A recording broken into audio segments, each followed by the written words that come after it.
આપણે આજકાલ છેલ્લા 3-4 દિવસથી ન્યૂઝપેપરમાં બધા વાંચીએ છીએ ચાંદીપુરા વાયરસને કારણે ઘણા બધા બાળકોને ઇન્ફેક્શન થયું, એમાં ઘણા બધા બાળકોના ડેથ થયા.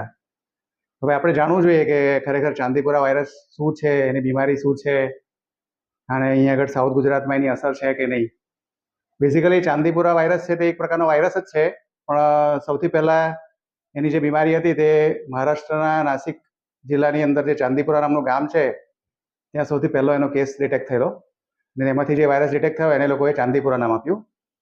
હવે એ વાયરસ છે તેને કારણે જે બીમારી થાય તેના શું લક્ષણો હોય તે આપણે જાણવું જોઈએ. કેમ કે અત્યારે ઘણા બધા ઉત્તર ગુજરાતના અને રાજસ્થાનના ગામડાઓમાં અને ઇવન ટાઉન પ્લેસીસ પર ચાંદીપુરાના કેસીસ આવે છે. ઇવન અમદાવાદ સુધી ચાંદીપુરાના કેસીસ પહોંચી ગયા. શંકાસ્પદ ચાંદીપુરાના કેસીસ અમુક અમદાવાદમાં પણ છે એવું સાંભળવા મળ્યું છે. હવે એ વાયરસને કારણે બાળકોની અંદર શું લક્ષણ જોવા મળે તે આપણે જાણવું જોઈએ, જેથી આપણે એને સાવચેત રહી શકીએ. બેઝિકલી આ ચાંદીપુરા વાયરસને કારણે જે બીમારી થાય તે 9 મહિનાથી લઈને 14 વર્ષ સુધી બાળકોમાં વધારે કોમન હોય છે. હવે એ વાયરસની જે બીમારી થાય એમાં બાળકોને લક્ષણમાં શું આવે, તે લોકોને બહુ હાઈ ગ્રેડ ફીવર આવે, બહુ વધારે તાવ આવે છે.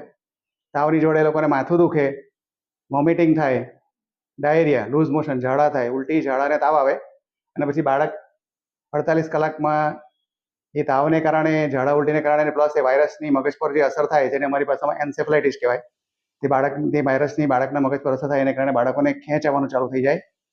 ખેંચ આવે અને અમુક બાળકોને અમુક હાથ પગમાં વિકલાંગતાની અસર બી થાય, અથવા ખેંચ લાંબી બી ચાલી શકે, અથવા અમુક બાળકોને કન્ટિન્યુઅસ ખેંચ ચાલુ રહે, અથવા વાયરસની બહુ વધારે પડતી મગજમાં અસર થઈ હોય તો અમુક બાળકો કોમામાં જતા રહે છે. અને એ વાયરસ જે ચાંદીપુરા વાયરસ છે એનું કોઈ સ્પેસિફિક ટ્રીટમેન્ટ હોતી નથી. એટલે એમાંના જે બાળકોની ઇમ્યુનિટી ઓછી હોય, જે બાળકોનું શરીર એ વાયરસ સામે લડી નહીં શકે, તેવા ઘણા બધા બાળકો 72 કલાકથી 96 કલાકમાં ડેડ બી થઈ જાય છે, એક્સપાયર થઈ જાય છે. એટલે વાયરસ થોડો ગંભીર પ્રકારનો છે, એટલે આપણે સાવચેત રહેવું જોઈએ. હવે મેઇન વસ્તુ તો એ છે કે આપણે એના માટે સાવચેતીના શું પગલાં ભરવાના, કે ચાંદીપુરા વાયરસ કોઈને પણ લાગી શકે. બેઝિકલી એ ચાંદીપુરા વાયરસ છે તે ગ્રામીણ વિસ્તારનો વાયરસ છે, અને જે વાયરસ છે તેનું ફેલાવા માટેનું જે માધ્યમ કહેવાય, જેને વેક્ટર કહેવાય અમારી ભાષામાં, જેમ કે મચ્છરને કારણે મેલેરિયા થાય, મચ્છરને કારણે ડેન્ગ્યુ થાય, તેવી રીતે ચાંદીપુરા વાયરસને ફેલાવવા માટે એક સેન્ડ ફ્લાય નામની માખી જવાબદાર છે. હવે સેન્ડ ફ્લાય નામની માખી છે એ યુઝ્યુઅલી કાચા ઘરોની અંદર જે ક્રેક્સ હોય, જે કાચા મકાન ગામડામાં હોય, લીપણવાળા મકાન હોય, એની અંદર જે ક્રેક્સ હોય એ ક્રેક્સની અંદર સેન્ડ ફ્લાય નામની માખી રહેતી હોય છે. અને એ જે માખી છે તેના પગમાં એ વાયરસ ચોંટેલા હોય, તે વાયરસ પછી બાળકોને કોઈ બી માધ્યમથી, ખોરાક પાણીના માધ્યમથી કોઈ બી રીતે બાળકના શરીરમાં જાય, અને પછી એ વાયરસને કારણે બાળકોને ધીરે ધીરે આ બધી અસર થવાની ચાલુ થાય. એટલે હવે એના પ્રિવેન્શન માટેના પગલાં શું કરવા જોઈએ? તો સૌથી પહેલી વસ્તુ તો એ છે કે જો તમારા બાળકને તાવ આવતો હોય વધારે પડતો, અથવા ઝાડા ઉલટીનો પ્રોબ્લેમ હોય, તો ઘરે બેસી નહીં રહેવું જોઈએ. એવું નહીં માનવું જોઈએ કે બાળકને નોર્મલ ઝાડા ઉલટી કે ગેસ્ટ્રો થયેલો છે એટલે આપણે 2 દિવસ દવા કરીએ સારું થઈ જશે. પણ જો તમારા બાળકને તાવ વધારે હોય અને ઝાડા ઉલટીનો પ્રોબ્લેમ હોય તો તાત્કાલિક જેટલું બને એટલું જલ્દી તમારા પીડિયાટ્રિશિયન કે તમારા ફેમિલી ડૉક્ટરનો સંપર્ક કરવાનો, એમને બતાવી દેવાનું, અને બતાવ્યા પછી ટ્રીટમેન્ટ કરવાની. જાતે ટ્રીટમેન્ટ ન કરો તો સારું, કે જો બાળકને કોઈ ગંભીર પ્રકારની બીમારી હોય તો ડૉક્ટરને જલ્દી ખબર પડે. બીજી વસ્તુ, સેન્ડ ફ્લાય કે માખી છે તે અનહાઇજેનિક પ્લેસીસ પર વધારે હોય. એટલે જેટલું આજુબાજુનું આપણું વાતાવરણ ચોખ્ખું રાખીએ, જેટલું હાઇજીનનો ખ્યાલ રાખીએ, જેટલી ગંદકી ઓછી કરીએ એટલી માખી ઓછી થાય, અને સેન્ડ ફ્લાય ઓછી થાય તો એ રોગ પ્રસરતો ઓછો થાય. એટલે બાળકોને ખાસ હાથ ધોવાની ટેવ પાડવાની. એ લોકો જ્યારે બી વોશરૂમ કરીને બહાર આવે, કે જમવા માટે આવે, કે રમીને બહાર આવે, તો એ લોકો વ્યવસ્થિત સાબુ પાણીથી હાથ ધોવે તેનું ધ્યાન રાખવાનું. ચોખ્ખાઈનો ખ્યાલ આપણે પણ રાખવાનો.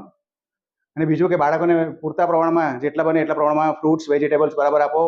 એટલે પૂરતા પ્રમાણમાં ફળફળાદી અને શાકભાજી જો બાળક લેશે તો એમની ઇમ્યુનિટી સ્ટ્રોંગ રહેશે, તો વાયરસ કદાચ લાગે તો પણ એની અસર ઓછી રહે. આમ ગભરાવાની કે ચિંતા કરવાની એવી કંઈ જરૂર નથી. હજુ સુધી કદાચ સાઉથ ગુજરાતમાં મારા ખ્યાલ પ્રમાણે તો હજુ સુધી કોઈ એવો શંકાસ્પદ ચાંદીપુરા વાયરસનો કેસ નોંધાયો નથી. પણ બેઝિકલી આપણો સાઉથ ગુજરાતનો જે એરિયા છે એમાં ગ્રામીણ વિસ્તાર બહુ વધારે છે, એટલે આપણે ત્યાં પણ આ વાયરસ આવી શકે એનું ધ્યાન રાખવું જોઈએ. એટલે આપણે સાવચેત રહેવું જોઈએ, ગભરાવું નહીં જોઈએ.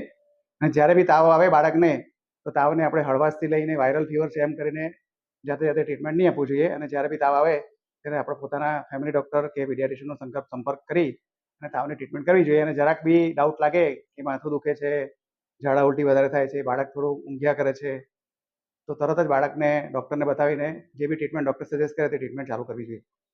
Okay, thank you.